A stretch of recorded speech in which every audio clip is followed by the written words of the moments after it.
I'll be talking to you about a topic that I personally find very fascinating. It's human-computer interaction and some modern techniques around it. So, what is human-computer interaction?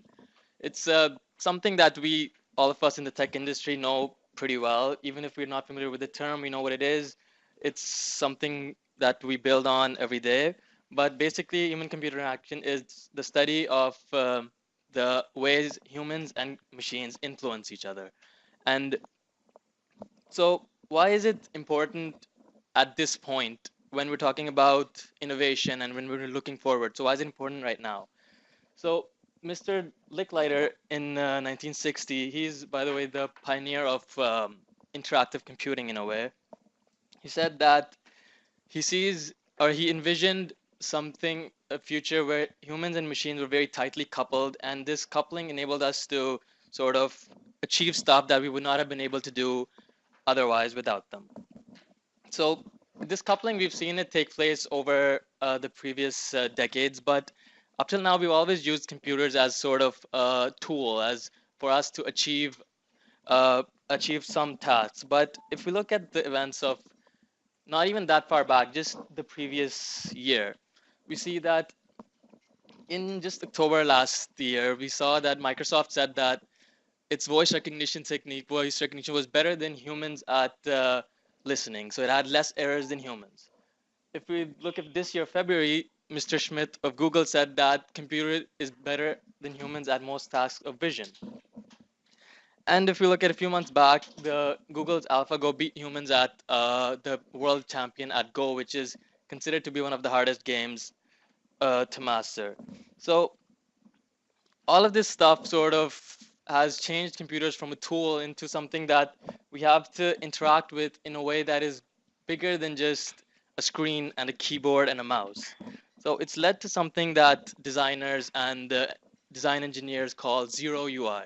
So it doesn't really mean that the UI finishes and that we don't have any user interface, but it's sort of a provocative term as to think past the screen and the keyboard and to look at better ways to use the recent advances of technology to sort of uh, interact with computers so that we can have more efficient communication and that we can prevent the disasters that could happen if we don't communicate with computers properly. Because the more we begin to rely on them, the more we need to find better ways to communicate with them. So I'll talk to you about some basic ways that designers have come up with to communicate with them. I won't be able to go into detail about any of them, but I'll just give you some examples of what's already out there. So a gestural interface. What is a gestural interface? What is a gesture, first of all? A gesture is any movement of the body that contains information in the movement itself. It's not the action. So like when you hit a key, it's not that's not a gesture. That's the fact that you're hitting a key. You could hit it with your nose. It doesn't matter. But when you point to someone, that's a gesture. The action itself has meaning, and the gestural interface uses that meaning to as input to the computer. So some examples of this in the recent decades is Leap Motion is a technology that came out 4 years ago, I think, and it's basically something that you put in front of your computer, and it's able to detect gestures, and you use that as an input to the computer. And it's a very cool way of not having to use a mouse or a keyboard and just using gestures like this or pointing and moving to the have an effect on the computer. And when the virtual reality came into play, these guys were very quick to jump to using that. And instead of having something in front of the computer, they put stuff on top of the virtual reality mask. And you got very fine control of fingers and everything. And you could pinch and move stuff around and use all the gestures that you could in real life. So that's very cool. Another very cool project is a project that came out by Google, and it's supposed to come out, I think, in a few months. It's a chip that's smaller than an SD card, and it transmits radio waves and gets some stuff back. So it's able to detect very tiny gestures that you could use with your hand or your point or your fingers, and it leads to gestures like this, like very fine control. So for scrolling, you'd be able to scroll by just doing this on your finger or click or just stuff that we're very familiar with, and it gives us a very cool way to interact with the computer. So the next interface I'll talk about is a tangible user interface.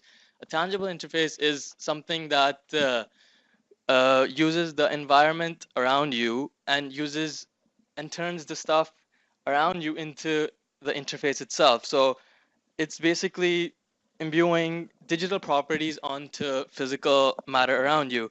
It's stuff that came out of the Tangible Media Lab at MIT, and they have some radical ideas about uh, combining atoms and bits and using them together to get this interface. The first example is the good old mouse, which was responsible in many ways as to bring the computer to the mainstream world. Instead of just having to type stuff, it was a very cool way to interact with graphical interfaces. But as that is fading away and we need better ways to communicate with them, a new cool way is that's come out is tabletop interfaces. It's something that a lot of people are doing research on, but it gives you a very cool way to use as a collaborative measure with other people. So that we have just putting like a consumer like our badge onto the table, and it has all sorts of properties attached to that badge itself, and you can manipulate it and you can use it in very cool ways. And just putting an ashtray on the table is represented as the trash can. So you anything you move towards the ashtray gets deleted. Another cool application is the jacket that is also coming out, I think, in a few months later this year. It's a joint project by Google and Levi's that actually have conductive wires through the jacket, and it turns the jacket into the user interface. So you can do different gestures on your jacket, and it has different meanings, tapping it, moving it, and it gives a whole new way of interacting with your phone, with your computers while you're busy and you cannot actually touch them. A more what do you call it, ambitious project was this one where you're actually interacting with physical matter while not even being present there, and the computer can detect the movements of your hand and replicate that in a place that's very far away through motors and that stuff. But it's very cool, and it has a lot of potential in the future as to how you can manipulate physical form when you're not actually present. So the next interface is mixed reality interface. This I won't talk about this interface too much because I know there's a separate campfire on this next week, which is being given by Sebastian. So that'll probably be very cool because it's a very cool interface on its own. But it's I will say this about it, that it is considered to be a spectrum where you go from one end to boring old reality, and on the other end you have the matrix, basically, where the computer is actually changing the physical matter. But thankfully we don't have with that technology yet. But what we do have right now is, on the one end, is the virtual reality headsets, which have a lot of cool applications. But again, more on that next week.